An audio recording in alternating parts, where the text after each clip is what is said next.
오늘 말씀은 그 친구라는 주제로 다윗과 요나단을 통해서 나와 이제 너라는 그 인간 관계와 그리고 나와 예수님의 이 영적인 관계를 살펴보는 시간을 갖겠습니다.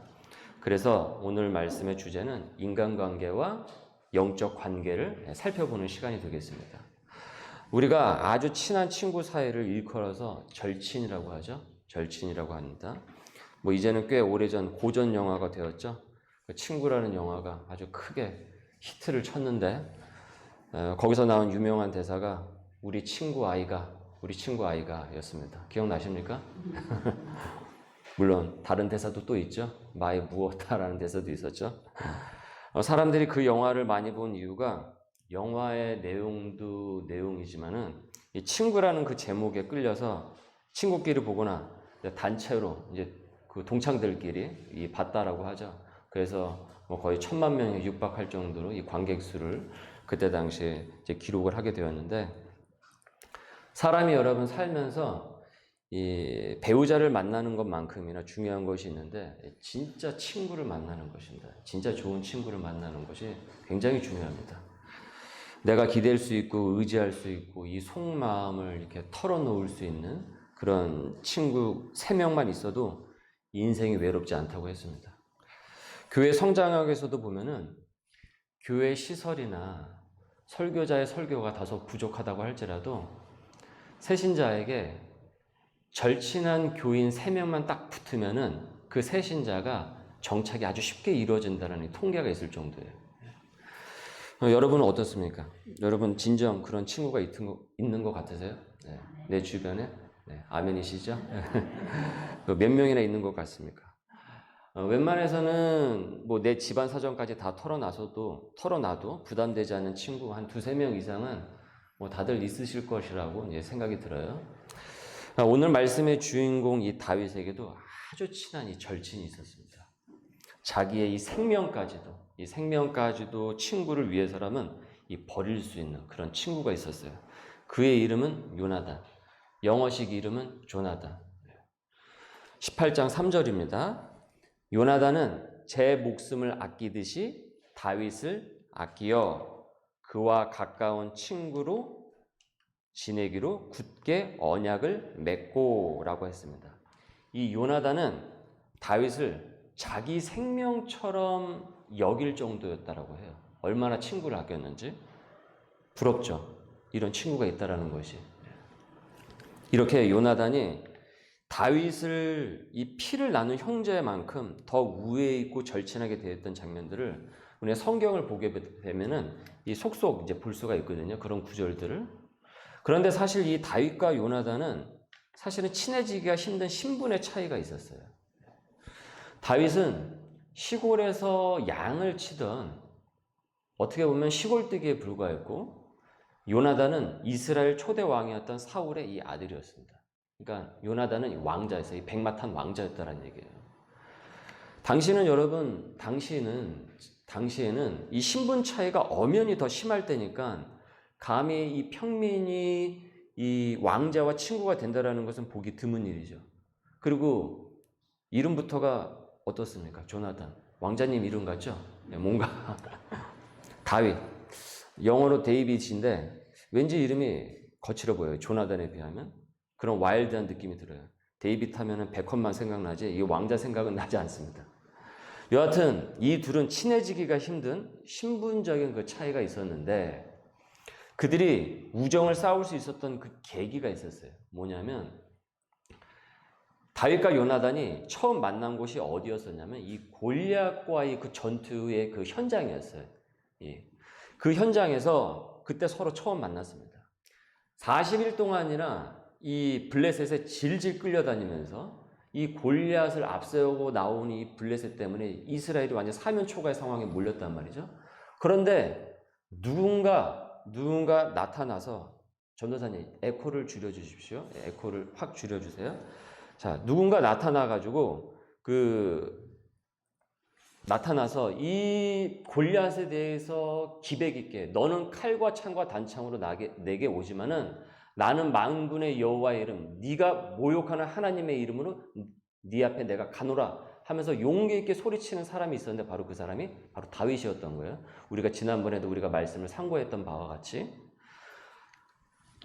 당시 요나단은 그 다윗의 그 장면을 목격을 한 거예요. 누군데 아니 저 골리앗을 향해서 저렇게 기백 있게 외치는가. 그래서 그 용기와 그 기백에 너무나도 큰 감동을 받은 거예요. 이 요나단이. 야, 저 친구라면 평생 친구를 해도 좋겠다 라는 생각까지 들었던 것입니다. 이 요나단에게. 보니까 나이도 비슷하고 서로 친구 먹은 거죠. 그러니까 요나단도 자신의 그 신분이나 이런 것 계산하지 않는 상당히 수수하고 이 성품이 좋은 사람이었다라는 것이죠. 이 요나단도. 그래서 요나단이 그런 친구의 그 증표로 자기가 그 아끼는 것을 줘요. 명품 갑옷과 최고급 전투 장비를 이 다윗에게 줍니다. 우리가 친한 친구한테 이 좋은 물건이나 이 선물을 주고 싶을 때가 있죠. 정말 좋은 친구라고 하면은 그게 별로 아깝지 않아요. 아까운 생각이 들지 않는단 말이에요. 저 어렸을 때 그 야구하는 친구가 있었거든요. 학교에서. 근데 그 친구가 그때 당시에 되게 좋은 이 야구 글러브, 일루수 야구 글러브를 저한테 줬어요. 진짜 통가죽이었어요.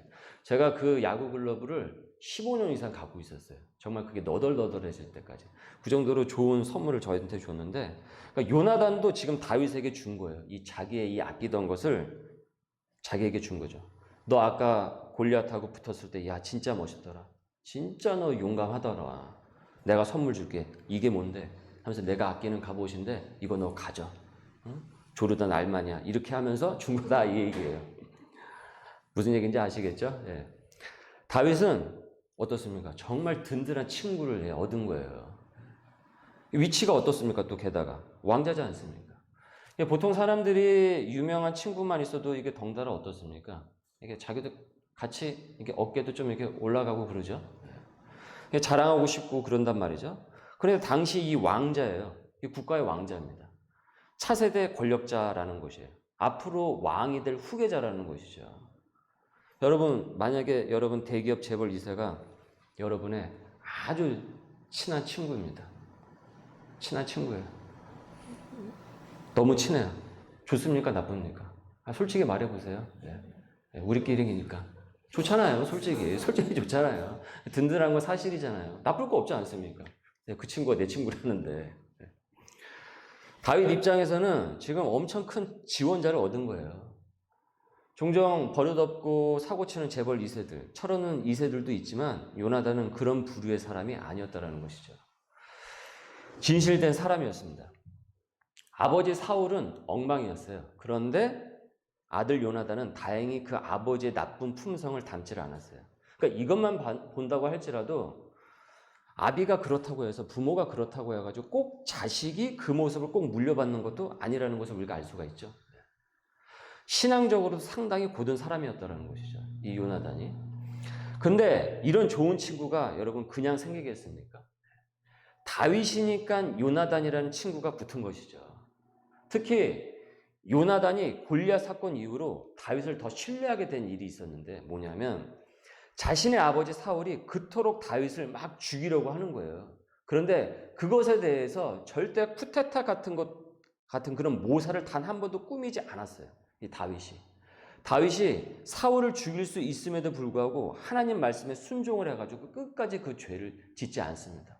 얼마나 지긋지긋하겠어요. 자기를 죽이려고 현안인데 이 사이코패스처럼 자기를 달라붙어서 죽이려고 하는데 다윗의 이 마음이 어떻겠냐라는 것이에요. 그런데도 불구하고 절대 그런 모사를 도모하지 않은 것을 이 요나단이 본 거예요. 지금 이 친구 정말 괜찮은 사람이구나. 이런 일이 벌어지는데도 불구하고 하나님의 선한 방법으로 끝까지 이기려고 하는구나. 야, 저 친구 진짜 믿음의 내공이 보통이 아니구나. 그래서 친구 다윗에 대한 그 신뢰가 더 두터워지기 시작을 합니다. 그래서 급기야 요나단이 자신의 아버지 그 사울에게 죽을 각오를 하고 다윗을 변론을까지 하게 됩니다. 이 말씀의 구절을 보십시오. 여러분 한번 읽어보실까요? 다 같이 시작. 요나단이 그의 아버지 사울에게 대답하여 이르되 그 얘기가 아니군요. 그 말씀 구절이 없군요. 죄송합니다. 그 말씀 구절이 있었어야 되는데 제가 읽어드릴게요. 사무엘상 20장 32절에서 34절의 말씀인데 이런 말씀입니다. 그냥 읽어보시죠. 들으세요. 요나단이 그의 아버지 사울에게 대답하여 이르되 그가 죽을 일이 무엇이니까 무엇을 행하였나이까 사울이 요나단에게 단창을 던져 죽이려 한지라 요나단이 그의 아버지가 다윗을 죽이기로 결심한 줄 알고 심히 노하여 식탁에서 떠나고 그 달의 둘째 날에는 먹지 아니하였으니 이는 그의 아버지가 다윗을 욕되게 하였으므로 다윗을 위하여 슬퍼함이었더라. 얼마나 요나단이 사울에 대해서 왜 다윗을 그렇게 못 죽여서 난립니까? 아버지, 다윗은 잘못한 게 없어요. 아버지가 지금 오해를 하고 있는 거예요. 아버지 지금 잘못하고 있는 거예요. 하면서 얼마나 다윗에 대해서 강하게 변론하는지 화가 머리끝까지 난 이 사울이 자신의 아들을 향해서 뭘 했다라는 거예요? 단창을 집어가지고 그냥 던져버렸다라는 거예요. 그냥 밥상을 뒤집어 엎고 밥 먹던 이 컵이라든지 그릇을 아들에게 집어 던진 게 아니라 뭘 던졌다고요? 자기 아들에게 단창을 집어 던졌다라는 거예요. 그러니까 이 얘기는 무슨 얘기냐면 사울이 그만큼 다윗에 대한 미움도 있지만 자기 아들이 다윗을 변호하는 그 모습도 너무나도 싫었던 거예요. 그러니까 자기 아들을 향해서 어떻게 합니까? 단창을 던진 거죠. 지금 같았으면 지금 해외 토픽에 나올 이게 뉴스감인 거죠. 지금 이 상황에서. 내가 힘들 때 나를 위해서 이렇게 울어주고 나를 변호해주고 여러분 기댈 수 있는 친구가 있으면 얼마나 큰 힘이 될 수가 있겠습니까? 여러분 그런 친구가 생길 수 있도록 여러분 기도하세요.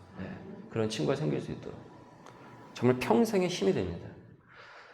당신의 친구들이 어떤 사람인지 말하라. 그러면은 당신이 어떤 사람인지 말해주겠다. 이거 스페인 속담입니다. 그 친구를 보면은 그 사람의 됨됨이와 걸어온 인생을 알 수 있다라는 거예요.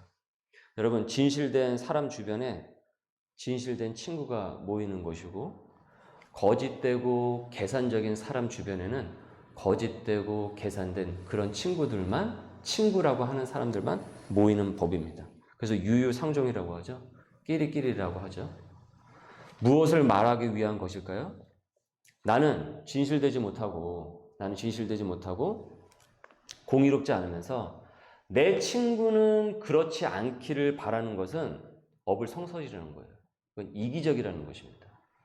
내가 거짓되고 진정성이 없는 사람이라면 내 주변에도 똑같이 거짓되고 진정성이 없는 제2의 나들로 내가 둘러싸이게 됩니다. 내 주변에. 그래서 지혜로운 자와 사귀면 지혜를 얻고 지혜롭지 못한 자와 사귀면 미련한 자와 사귀면 그 미련함을 얻는다라고 잠언서에도 말씀하셨잖아요. 흔히 우리는 좋은 친구를 얻기를 원하지만 내가 좋은 친구가 되고자 하는 그 노력은 부족할 때가 많다라는 거예요. 좋은 친구를 얻기만을 바라지 내가 좋은 친구가 되어주는 것에 대해서는 인색하다라는 것이죠. 우리가 살 때. 요나단이 여러분 다윗을 향해서 진실된 우정을 가질 수 있었던 것은 이 다윗의 신앙적인 그 절개와 정의로운 모습들이었어요. 단지 코드가 맞아서 그런 것이 아니었습니다. 여러분 나하고 코드가 맞느냐 안 맞느냐로 좋은 친구인가 아니냐를 결정해서는 안 됩니다. 코드는 언제든지 그 상황에 따라서 바뀔 수 있어요. 여기 계신 분들도 그래도 일정의 그 인생의 시간을 연수를 보내셨기 때문에 이 얘기가 무슨 의미인지 제가 더 이상 부연 설명하지 않아도 무슨 뜻인지 아실 거예요. 요즘 세상은 나랑 코드가 맞냐, 나랑 뭐 취미가 맞냐, 뭐 말이 조금 통하느냐, 뭐 이런 것으로 자꾸 따지고 드는데 참 너무 얄팍하게 인간관계를 생각을 하는 것 같아요. 크리스찬은 이런 식의 인간관계를 해서는 안 됩니다. 우리는. 교회에서도 마찬가지입니다. 저 교인과 내가 뭐 어떤 코드가 맞냐, 뭐 어떤 사는 수준이 뭐 맞냐, 뭐 어떤 학력의 수준이 뭐 맞냐, 뭐 연령이 뭐 어떻게 뭐 맞냐 안 맞냐 이런 걸로 보면 안 된다는 거예요. 그 사람의 중심이 어디를 향해 있느냐 그것을 봐야지. 더군다나 여러분 우리가 교회에서 만났다면 어디로 중심이 맞춰져야 되는 것입니까? 어디에 중심이 맞춰져야 되겠습니까? 하나님께 맞춰져야 되는 것이죠. 하나님께. 여러분 제일 좋은 친구는 어떤 친구냐면 여러분 명심하십시오. 하나님 생각을 자주 하는 친구가 좋은 친구입니다. 하나님 생각을 자주 하는 친구, 그리고 하나님을 자주 의식하는 친구, 그 친구가 여러분 결코 나중에 내 뒤통수를 치지 않는 그런 친구가 됩니다. 하나님 생각을 자주 하는 사람은 그의 정신과 그 영이 점점 하나님의 뜻에 부합하도록 가기 때문에 그의 행실도 어떻겠습니까? 바른 방향으로 갈 수밖에 없죠. 그러니까 내가 어떻습니까? 그런 친구를 옆에 두면은 당연히 나도 좋은 영향을 받을 수밖에 없는 거예요. 그러니까 하나님 생각을 자주 하는 친구, 하나님을 항상 의식하는 친구를 사귀십시오. 요나단이 다윗이 와 골리앗을 무너뜨렸어. 어떻게 저렇게 할 수가 있어? 대단한데? 저 기술이 뛰어난데? 그 전쟁의 기술을 보고 다윗의 평생의 친구가 된 것이 아니에요. 다윗이 중심이 하나님께 너무나도 올곧게 딱 굳어 있다라는, 꽂혀져 있다는, 고정되어 있다는 그 기백, 그 신앙의 그 절개를 보고 요나단이 기꺼이 그의 친구가 되어줬던 것입니다. 다윗은 하나님 생각을 매일 하는 사람이었습니다. 하나님 생각을 매일 하는 사람이었습니다. 그래서 해처럼 하나님께서 빛나게 그에게 승리를 안겨다 주신 것이에요. 다윗의 진실되고 바른 신앙의 모습이 있었기 때문에 진실된 요나단이 벗이 될 수 있었던 거예요. 즉 다윗이 좋은 친구였으니까, 하나님 앞에서 좋은 친구였으니까 어떻습니까? 좋은 친구를 하나님께서 붙여 주신 것이죠. 네. 여러분 주변을 잘 보십시오. 정말 진실되고 신의가 있고 신앙적으로 바로 선 사람 옆에는 그런 사람이 붙습니다. 그런 사람이 붙습니다. 그런데 그렇지 않은 사람은 옆에 그런 사람이 안 붙습니다. 참 애매하게도, 참 어떻게 보면 신비롭게도 이것이 창조의 이치입니다. 심은 대로 거두게 되는 거예요. 우리는 여러분 수많은 사람들을 만나고 헤어져요. 사실 학창시절부터 시작을 해서 얼마나 많은 사람들을 우리가 만났습니까? 학우들을 만나고 친구들을 만났습니까? 지금에 이르기까지 내 주변에 어쩌면은 요나단과 같은 친구들이 스쳐 지나갈 수도 있었던 거예요. 근데 소중한지 몰랐던 것이죠. 여러분 한번 내 주위를 둘러보십시오. 진정 이런 친구가 있는지. 혹 나의 개인주의, 이기적인 모습, 잘못된 모습 때문에 수많은 요나단을 얻을 수 있는 그 기회를 놓친 것은 아닌지 오늘 말씀을 통해서 여러분 곰곰이 참고할 수 있길 바랍니다. 나의 모습이 다윗의 진정된 모습은 없고 단지 나를 위해서 희생할 친구만을 갖기 원한다면 그런 이기적인 자에게 요나단은 생기지 않습니다. 있다가도 이내 실망을 하고 돌아설 수밖에 없어요. 여러분 계산으로는 우리가 친구를 사귈 수가 없습니다. 진실도 읽히지만은, 진실함도 읽히지만은 가식도 읽혀요. 사람은 영적인 동물이기 때문에 그거를 알아차립니다. 시간이 지나게 되면은. 내가 나의 자리에서 다윗의 진실함이 있으면은 하나님께서는 요나단을 예비해 두십니다. 역으로 내가 진정 요나단이 될 수 있다면 더 깊은 우정의 다윗을 나도 만날 수가 있는 거예요. 저와 여러분에게, 우리 소명의 식구들에게 그런 친구들이 많이 생길 수 있길 바랍니다. 우리 자녀들에게 그걸 위해서 기도해 주세요. 하나님, 우리 자녀에게 요나단과 같은 친구가 생기게 해주세요. 우리 자녀가 다윗과 같은 자녀가 되게 해주세요. 그래서 요나단과 같은 친구가 많이 생길 수 있게 해주세요. 이것을 위해서 기도했어야 돼요.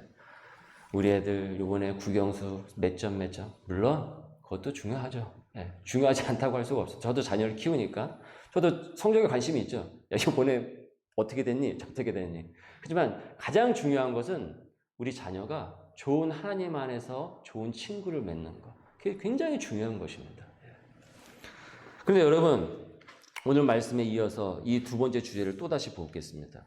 그런데 사실 주님을 믿는 사람은 이미 이전에 최고의 친구를 우리는 이미 가졌어요. 최고의 친구를 이미 가졌습니다. 우리에겐 최고의 친구가 있어요. 우리의 친구 관계가 인간 관계에서만 머물지 않고 이 영적인 관계까지 이어지게 된다는 거죠. 우리가 반드시 기억해야 될 벗이 있습니다. 누구입니까? 예수님입니다. 예수님. 요한복음 15장 13절 오늘 말씀을 보세요. 요한복음 15장 13절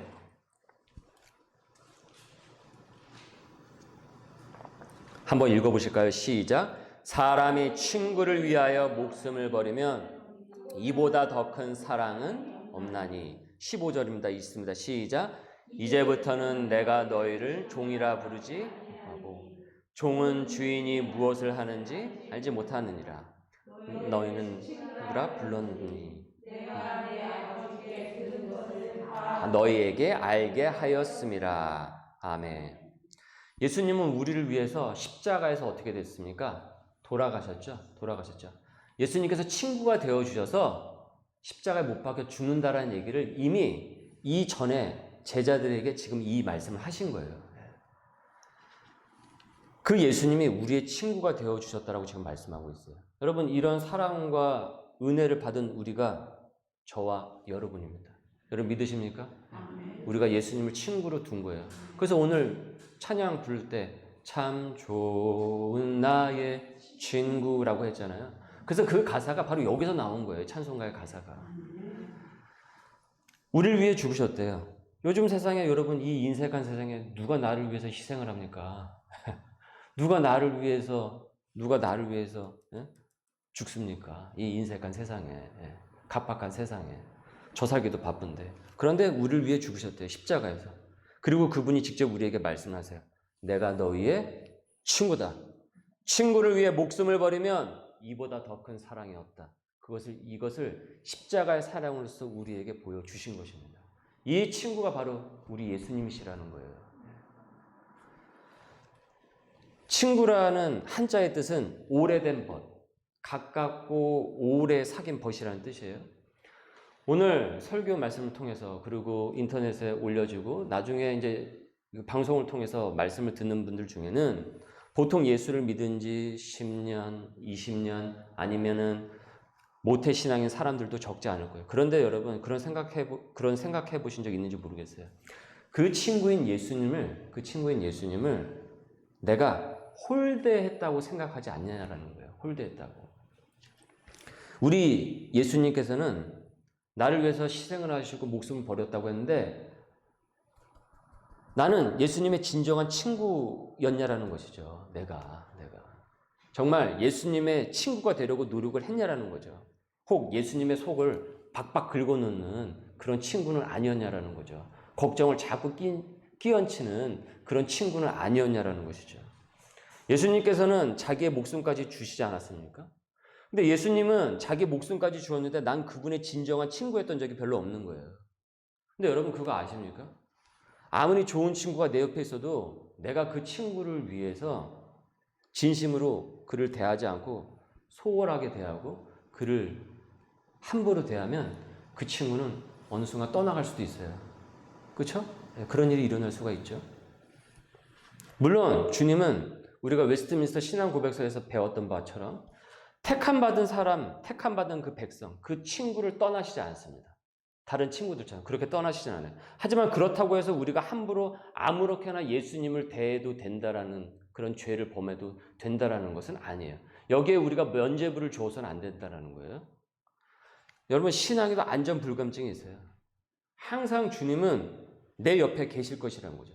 그러니까 어떻습니까? 너무나도 냉랭하게 대하는 거예요. 항상 옆에 있으니까. 항상 가까운 친구니까. 그러니까 함부로 대해요. 그 소중한지 몰라요. 그렇게 대한다는 거죠. 형식적으로 대해요. 그러니까 마치 오래된 친구인데 너무 친하니까 막 대하는 경우 있잖아요. 막 말하고 함부로 대하고 상처를 주든 말든 뭐 친구인데 뭐 어때. 그건 올바른 친구 생각이 아니에요. 근데 이런 감정을 그대로 우리가 신앙생활을 할 때도 그렇게 할 때가 있다는 거예요. 예수님에 대해서 대할 때. 형식적이고 아주 지극히 계산적으로 내가 아쉬울 때만 하나님께 기도를 해요. 그리고 하나님에 대해서 진정 감사의 기도는 잘 하지도 않아요. 그러니까 뭔가 어떤 거가 있어야지만 내가 하나님께 기도하고 신앙의 열망을 품고 있지 그것이 이루어지고 없어지게 되면 확 식어버려요. 그 올바른 친구 관계가 아니죠. 그것은. 제가 예전에 교회에서 청년부 사역에 부임하기 전에 부임하기 청년부 예배를 제가 한 4주 정도를 제가 뒤에서 이제 스크린을 했습니다. 어떻게 예배를 우리 청년들이 앞으로 내가 맡을 청년부가 어떻게 예배를 드리는지. 근데 가관도 아닌 거예요. 앞에서 예배를 드리고자 하는 몇몇을 제외하고는 다 흩어진 거예요. 다 흩어져가지고 게임을 하고 옆에 있는 사람과 잡담을 하고 도대체 앉은 건지 누운 건지 자는 건지 예배를 드리는 건지 뭐 관망하는 사람들도 그 모습을 보면서 야, 지금 이 청년부에 정말 주님의 진실된 친구라고 할 만한 청년들이 과연 몇이나 될까 제가 심각하게 걱정을 했습니다. 그래서 제가 기도를 했어요. 예배를 드리면서 하나님, 제가 곧 있으면은 여기 청년부에 부임을 하게 되는데 아니 제가 이 청년들을 어떻게 주님의 진실한 친구로 함께 같이 섬기면서 이끌어갈 수가 있겠습니까? 주님 저한테 지혜를 주시고 제가 정말 너무나도 심각해서 그에게 충격적으로 다가와서 우리 친구 되시는 예수님 만나는 시간이 어떻습니까? 이 예배 시간입니다. 근데 친구하고 약속 시간을 우리가 잘 지키지 않는다라는 거예요. 만나는 날인데 우리가 어때요? 약속 시간에 우리가 안 나온단 말이에요. 그러면 그것이 정말 친구라고 할 수가 있겠습니까? 네. 친구가 그러면 되지 않겠죠. 14절 말씀입니다. 다시 한번 보십시오. 너희는 내가 명하는 대로 행하면 곧 나의 친구라. 이제부터는 너희를 종이라 하지 아니하리니 종은 주인이 하는 것을 알지 못함이라. 너희를 친구라 하였노니 내가 내 아버지께 들은 것을 다 너희에게 알게 하였습니다. 예수님이 우리를 어떻게 부르지 않겠다고 했습니까? 종으로 부르지 않겠대요. 종으로 부르지 않겠대요. 노예라고 부르지 않고 이제는 누구라고 부른다고요? 친구라고 부르겠다고 했습니다. 원래 예수님과 우리는 어떻습니까? 격이 달라요. 레벨이 달라요. 그렇잖아요. 성자 하나님과 우리가 어떻게 레벨이 같아서 친구가 될 수가 있겠어요?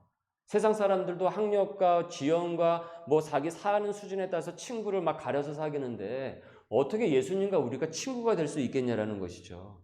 삼위일체 하나님이고 우리는 피조물에 불과한데 그러니까 당연히 우리는 무엇이 될 수밖에 없습니까? 노예가 될 수밖에 없고 종이 될 수밖에 없다라는 것이에요. 여러분 요나단은 왕자였죠. 다윗은 당시로서는 평민이었습니다. 그렇죠? 그런데 요나단이 그의 친구가 되어줘요. 그죠? 왕자가. 그런데 예수님과 우리는 다윗과 요나단의 그 레벨 차이에 몇백 배, 몇천 배라는 것이에요. 그런데 그런 우리에게 친구가 되어주셨다는 것이죠. 그 예수님이 우리를 종으로서 이제 노예로서 대우해주지 않고 친구라고 부른다는 겁니다. 그러니까 마땅히 예수님은 우리를 노예로서 대우할 만한 자격과 힘을 가졌음에도 스스로 어떻게 돼요? 눈높이를 낮추셔서 스스로 낮아지셔서 우리와 친구가 되어주신 것이에요. 종, 노예의 가치밖에 안 되는 나를 위해서 어떻습니까? 나를 격상을 시켜주시고 본인은 어떻게 해요? 밑으로 내려오신 거예요. 나를 격 있게 되어주신 것이죠. 그럼 나도 어떻게 해야 되겠습니까? 어떻게 되겠습니까? 격 있게 하나님을, 예수님을 대해야 되는 것이죠. 여러분 이거 굉장히 중요한 얘기입니다. 우리의 친구 되신 예수님을 우리가 섬겨야 되는지. 여러분 친구라고 해가지고 동기동창으로 자꾸 예수님을 생각하시면 안 돼요. 이 의미가 그 의미가 아닙니다. 다윗과 요나단이 진짜 친구이지 않았습니까? 그런데 요나단이 다윗을 되게 격 있게 아주 격상해서 대우해 주었잖아요. 멸시하거나 그러지 않고 존중해 주었단 말이에요. 그리고 다윗도 요나단을 격 있게 존중해 주었습니다. 서로 리스펙을 한 거예요. 요새 흔히 그 유행하는 말로. 좀 친해지니까 친구니까 다윗을 막 서로가 대하고 막 그러지 않았다라는 거죠. 막말하고. 나중에 여러분 요나단이 죽게 되는데 요나단이 죽습니다. 그리고 그의 아들 중에 무비보셋이라고 있었는데 이 무비보셋은 절름발이었어요. 무너진 왕가의 후손이었던 것이죠. 사울의 왕가가 망하게 되면서 그 이후 이제 요나단의 왕권이 이제 끊어지게 되는데 나중에 이 소식을 다윗이 이제 듣게 됩니다. 어디선가 이 무비보셋이 무너진 왕가의 자손이다 보니까 어디선가 굉장히 힘들고 어렵게 살고 있는 거예요. 그래서 그 소식을 다윗이 듣고 수소문을 해가지고 무비보셋을 찾아내요. 그리고 끝까지 그 아들을 돌봅니다. 그러니까 친구는 죽었지만 그 자식을 친구가 끝까지 책임을 져요. 대단한 우정인 것이죠. 대단한 우정. 죽어서도 지켜주는 우정이니까. 요나단도 다윗의 진짜 친구였지만 다윗도 진짜 요나단의 친구였던 것이에요. 그러니까 여러분 진짜 우정은 한쪽으로만 가는 것이 아닙니다. 서로가 가는 것입니다. 마찬가지로 예수님께서 우리에게 전적으로 자신의 모든 것을 쏟아 부어주셨어요. 그럼 우리도 어떻게 되겠습니까? 주님께, 예수님께 진실된 친구로서 적극적으로 나아가야 되는 것이에요. 우리에겐 그런 마음이 너무나도 부족해요. 말은 있는데 실제로 우리의 행함은 너무나도 인색해요. 이것이 지금 현대 교인들의 비극입니다. 진짜 친구를 옆에 두고도 그 친구를 소홀히 하게 대하고 형식적으로 대하는 것. 예수님의 대우에 걸맞게 나도 예수님을 대우해 주어야 진짜 우리가 주님의 친구라고 할 수가 있습니다. 우리가 주님의 진정한 친구가 되는 방법은 이렇습니다. 14절의 말씀입니다. 읽습니다. 시작. 너희는 내가 명하는 대로 행하면 곧 나의 친구라. 너희는 내가 명하는 대로 행하면 곧 나의 친구라. 이 명한다라는 것은 하나님의 말씀에 따라서 순종하면서 살아나간다라는 것이죠. 그분이 명하신 말씀대로 살아가는 것, 순종하며 따라가는 것, 집중해서 배운 말씀을 지키는 것, 그것이 진짜 의리 있는 친구라는 것입니다. 그런 진정한 친구의 모습이 우리 가운데 회복될 수 있기를 바랍니다. 함석화 선생님의 이런 시가 있어요. 그대 그 사람을 가졌는가? 라는 시가 있습니다. 제가 한번 읽어보겠습니다. 그 사람을 갖기 원하는 것이 아니라 내가 이제는 그 사람이 되어줘야 된다는 것도 얘기하고 있어요. 그 사람을 가졌는가? 말리길 나서는 길, 처자를 내맡기며 마음 놓고 갈 만한 사람, 그 사람을 그대는 가졌는가? 온 세상 다 나를 버려 마음이 외로울 때에도 저 맘이야 하고 믿어지는 그 사람을 그대는 가졌는가? 탔던 배 꺼지는 시간, 구명 때 서로 사양하며 너만은 제발 살아다오 할 그 사람을 그대는 가졌는가?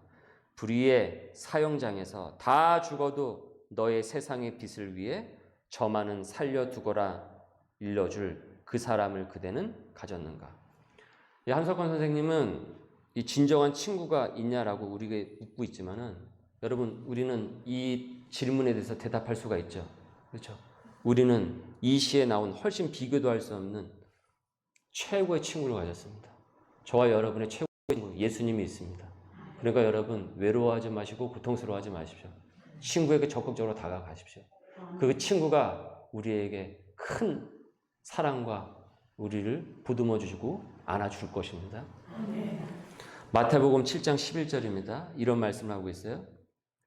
자기의 목숨까지 버리신 분은 더 많은 것을 우리에게 주십니다. 11절입니다. 다 같이 읽습니다. 시작. 너희가 악한 자라도 좋은 것으로 자식에게 줄 알거든 하물며 하늘에 계신 너희 아버지께서 구하는 자에게 좋은 것으로 주시지 않겠느냐. 아멘.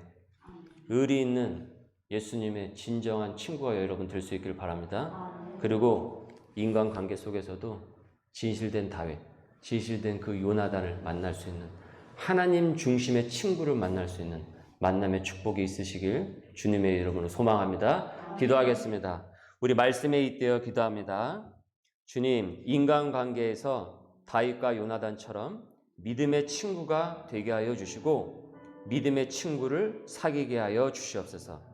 예수 그리스도의 은혜를 받은 주님의 친구로서 하나님의 말씀대로 잘 행하여 나 또한 진실된 주님의 친구가 되게 하여 주시고 우리 소명의 교회에 그런 친구로 가득 차 있는 그런 교회가 되게 하여 주옵소서. 우리 한 목소리로 함께 같이 기도합니다.